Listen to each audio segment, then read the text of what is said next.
E aí, querido amigo, querida amiga, nos encontramos mais uma vez, estamos prontos para estudarmos a palavra do Senhor e agradeço você por sua interação mais uma vez comigo. Quando você toma esse vídeo e o compartilha, quando você deixa o seu gostei, se você ainda não é inscrito, por favor, se inscreva no nosso canal, tudo isso nos fortalece e faz tudo isso valer a pena, tá bom? Conto contigo e com teu apoio. Vamos juntos, uma cena magnífica. Estamos estudando sobre o juízo de Deus, como vai ser. Ontem vimos que quando o juízo se instala, abrem-se os livros e os mortos e todos os seres humanos foram julgados de acordo com o que estava escrito nos livros. Ou seja, as nossas obras, apesar de não nos salvarem, elas revelam se nós estávamos em Cristo ou não. Revelam a nossa lealdade, as nossas escolhas, nossos pensamentos.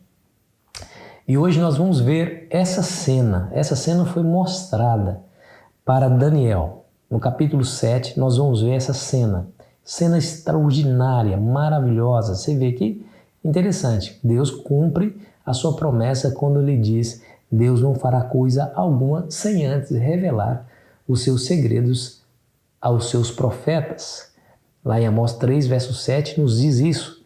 E a cena do juízo é o desfecho de tudo. Então, nós precisamos olhar para essa cena e ver o que ela nos apresenta. Vamos ler o capítulo 7 e o versículo 9 e 10 por enquanto. Vamos lá.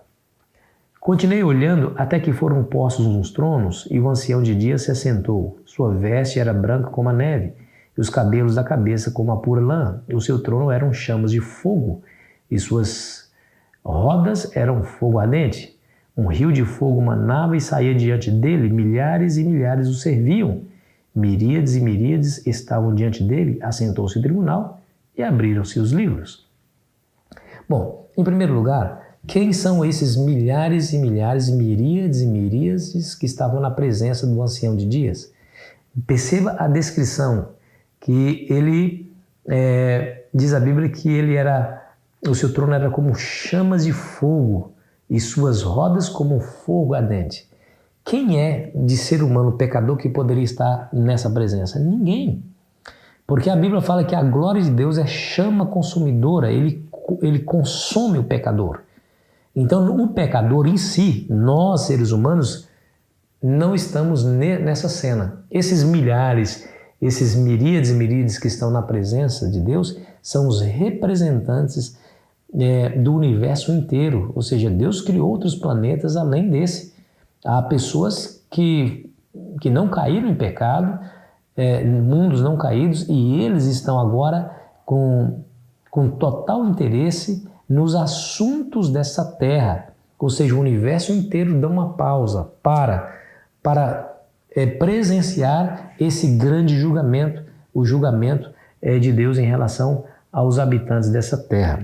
E aí nós vamos ler o versículo 13, que diz assim, escute bem.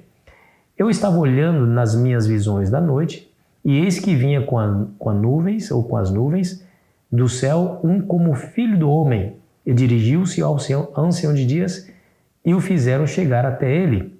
E aqui nós vemos uma cena inusitada. O ancião de dias se assenta, os livros são abertos, milhões, miríades e miríades estavam diante de Deus. Começa o julgamento. De repente, Daniel vê um como filho do homem. Claro que esse filho do homem aqui é Jesus. E vem até o ancião de dias. Então o Senhor Jesus vem ao julgamento, vem à sala do julgamento. Para quê? Aí o verso 14 nos diz: foi-lhe dado o domínio e a glória e o reino para que os povos, nações e homens de todas as línguas o servissem. O seu domínio é domínio eterno, que não passará, e o seu reino jamais será destruído. Então, olha que coisa interessante. O Senhor Jesus se apresenta e algo acontece nessa apresentação de Cristo. Ele apresenta algo que é eficaz. Por quê? Porque diz aí a Bíblia que todo domínio, glória e o reino é dada a Ele. E todos servem a Jesus Cristo. Mas não somente é dada a Ele. Diz a Bíblia no capítulo 26, nesse mesmo capítulo, capítulo 7, nesse mesmo capítulo, no versículo 26, nos diz assim, versículo 26 e 27. Mas depois se assentará o tribunal para lhe tirar o domínio, para o destruir e o consumir até o fim. O reino e o domínio e a majestade dos reinos debaixo de todos os céus serão dados ao povo dos santos do Altíssimo. O seu reino será reino eterno e todos os domínios o servirão e lhe obedecerão. Aqui está falando sobre o julgamento do chifre pequeno que se levanta contra Deus, persegue o povo de Deus. Diz a Bíblia que o período de perseguição é de 1260 anos. Depois que os reinos dessa terra passarem, Roma, Babilônia, Medo-Pérsia, Grécia, Roma e a fragmentação do Império Romano, depois o chifre pequeno que persegue o povo de Deus, quando tudo isso passar, diz a Bíblia que o tribunal se assenta, elimina toda a injustiça, reivindica a justiça sobre o próprio Filho de Deus, ele recebe o reino e também dá o reino ao povo, ao seu povo, aos santos que estão aqui buscando agradar-lhe e fazendo a sua vontade. Olha que cena extraordinária, você não acha? Que maravilha, meus amigos. Você percebeu que tudo se concentra em Cristo? Jesus entra no tribunal e todas as coisas mudam.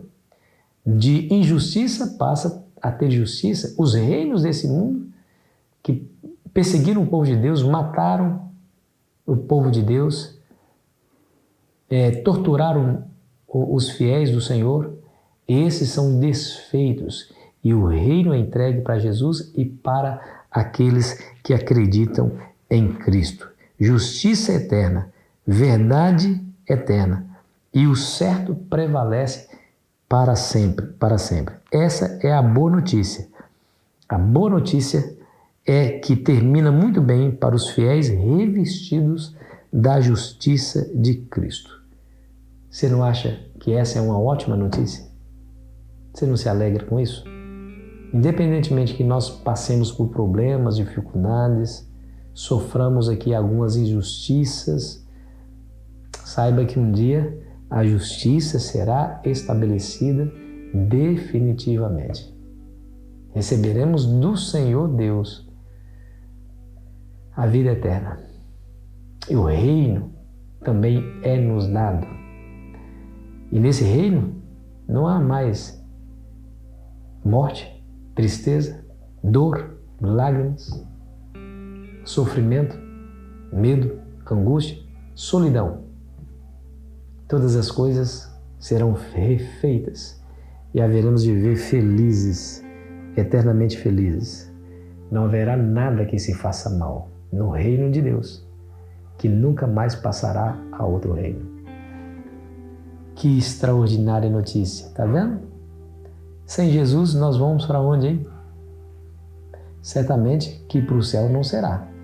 Jesus diz: eu sou o caminho, a verdade e a vida. Ninguém vem ao Pai senão por mim.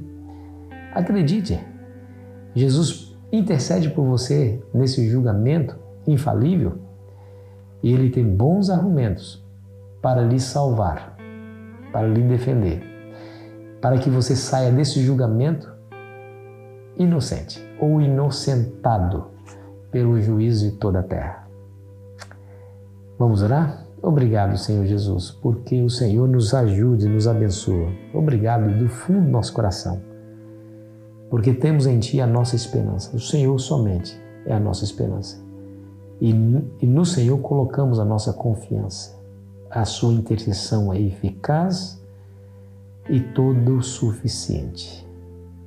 Entregamos a nossa vida nas Tuas mãos, Jesus, hoje e sempre. Amém. Foi muito bom estar com você, querido amigo e querida amiga. Amanhã continuaremos aqui a nossa jornada e eu fico esperando você ansiosamente. Aproveite bem o seu dia.